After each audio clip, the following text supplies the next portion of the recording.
మహబూబ్ నగర్ నుండి ఓటమితో కాంగ్రెస్ అభ్యర్థి వంశీచంద్ రెడ్డి భావోద్వేగానికి గురయ్యారు. నిద్రాహారాలు వదిలి నా కోసం పనిచేసిన కాంగ్రెస్ కార్యకర్తలకు కృతజ్ఞతలు అని అన్నారు. చివరిదాకా మహబూబ్ నగర్ ప్రజల కోసమే పనిచేస్తా అని, మహబూబ్ నగర్లో నైతికంగా కాంగ్రెస్దే విజయమన్నారు వంశీచంద్ రెడ్డి. బీజేపీ బీఆర్ఎస్ అక్రమ బంధంతో కలిసి పనిచేశా అని, ఇది బీజేపీ బీఆర్ఎస్ అక్రమ బంధంతో వచ్చిన ఫలితమని అందరికీ తెలుసని, పాలమూరు ప్రజల పట్ల మా బాధ్యత ఖచ్చితంగా ఉంటుంది, ఓడినా మా మేనిఫెస్టో అమలుకు కృషి చేస్తామన్నారు వంశీచంద్ రెడ్డి. ఎంపీగా గెలిచినా గెలవకపోయినా ప్రజా జీవితంలో ప్రజలకు సేవ చేయడమే పరమావధిగా నా పార్టీ మా నాయకులు నాకు నేర్పించినారు. కాబట్టి ఈ మహబూబ్ నగర్ లోక్సభ నియోజకవర్గ ప్రజలకు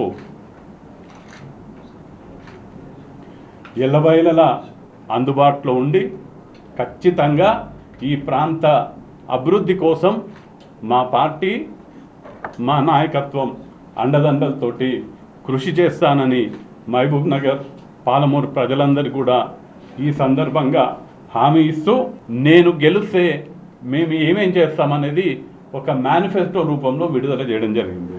పార్టీ సహకారంతో రాష్ట్ర ప్రభుత్వం యొక్క సహకారంతో ఆ మేనిఫెస్టోలో ఇచ్చినటువంటి హామీలు వీలైనంత వరకు రానున్న 5 ఏళ్లలో ఆ హామీలు నెరవేర్చే ప్రయత్నము అత్యంత చిత్తశుద్ధితోటి చేస్తామని ఈ సందర్భంగా మీ ద్వారా తెలియజేస్తూ, పాలమూరులో మహబూబ్ నగర్లో కాంగ్రెస్ పార్టీదే విజయము. కాంగ్రెస్ పార్టీ గెలిచింది. ఇక్కడ పాలమూరును ప్రజలు కాంగ్రెస్ పార్టీని గెలిపించాలనుకున్నారు, గెలిపించిండ్రు.